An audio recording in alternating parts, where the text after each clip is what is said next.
I hadn't returned, actually, since this news broke. But I had said here, and I believe, mark my words, and I guarantee, the two parents, remember them? They had the missing 7-month-old child.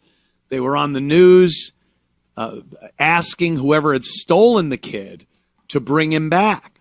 And the story they gave was the mother had brought the little 7-month-old child to a store. In the parking lot, she had opened up the door in the back seat and was going to change the kid's diaper, whatever the stupid murdering father called a diaper. And all of a sudden, bam, out of nowhere, she hears, hola, and gets hit on the head. And she this white flash, she can't see, she's might have been knocked out. And then as she's coming back to, she goes, where's my baby, my baby? And the baby's gone. The baby's gone. The obviously Spanish guy that said hola took the kid.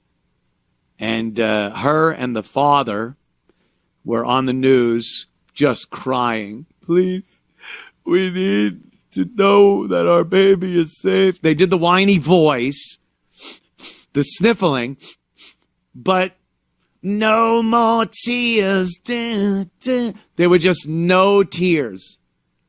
And that is the giant red flag in these cases. We've seen it so many times. I don't know, my car, it was carjacked with my kids and it ended up in a lake. Did it? Did it? It's always, you're not that good an actor. You're not a good murderer, and you're not a good actor or actress. Do you know the abilities, the acting prowess you would need to get in front of people, the media, cameras, the police, who are looking at every fucking movement you make? Never mind every word coming out of your mouth, every element of your body language. And you are so good, you're going to fool them all. Everyone. The people watching, the people there, the police, family, friends. You're that good. That's how fucking narcissistic murderers are. Really dummies, two of these idiots. So I was talking about this case and watching that video, and you remember, I just said, they are so obviously guilty. And believe me, I'm not making myself out to be any fantastic crime solver. It was that obvious. It was just that obvious. So I said within a day, like it could be hours, but within 1 or 2 days, these people are under arrest. In Riverside, the parents of 7-month-old Emmanuel Haro appear in court for the first time today as they are formally charged with murder. Authorities say the couple fabricated the story about their baby's kidnapping and say the little boy is presumed dead. KTLA's Jillian Smuckler live at the courthouse with today's proceedings. Jillian. Hi, guys. Yeah, so the parents charged with murdering their 7-month-old baby, they appeared in court for the first time today. And this as new court documents are giving us some insight into when investigators believe Emmanuel Haro could have been killed. They say that could have happened 9 days before his mother reported him missing. And that's sparking new concerns tonight as that search for baby Emmanuel continues. An eventful day in Riverside as Rebecca and Jake Haro make their first appearance in court. The couple is charged with killing their 7-month-old baby, Emmanuel, and filing a false police report.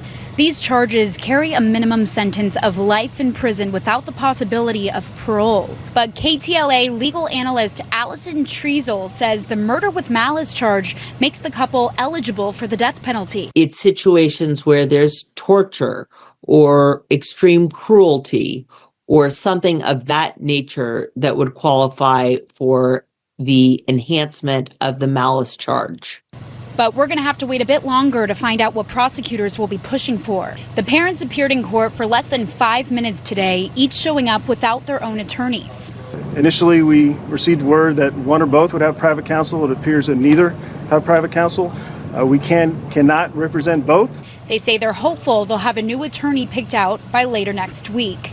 We spoke with one man about what he noticed watching the couple sit handcuffed in that courtroom. The presence it felt disgusting in there. It felt like, it felt different. You didn't feel like safe or anything. While it didn't last long, dozens of people showed up today to show their support for the 7-month-old baby whose body still hasn't been found. I didn't get an opportunity to be a mom, but the minute I saw the minute I saw him, my gut, I just knew that something happened. It pissed me off. I'm a mom of a 13-year-old, and I would never think of harming her in any type of way like these piece of did. My husband knows, and everybody knows, I have been night and day thinking about this child and praying that he is found. These newly filed charges come nearly 2 weeks after Emmanuel was first reported missing, sparking a desperate search to find him.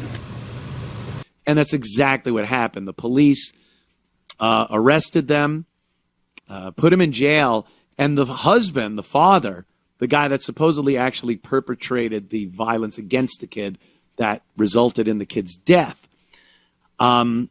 he just started telling his cellie about the murder. And the cellie was a rat. They were put in there on purpose to get information from this guy so they could go to the cops and go, yeah, he said he killed the kid. He was beating on the kid for a while.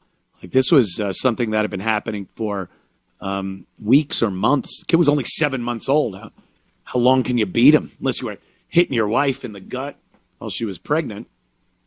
Getting those early fucking bruises on the kid. But, yeah. He yapped. The woman, they had a little spy in with her, too. She never cracked.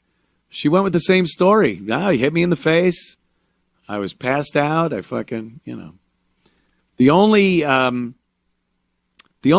she has, it's a long shot, was if the guy that said hola and punched her and took the kid was her husband.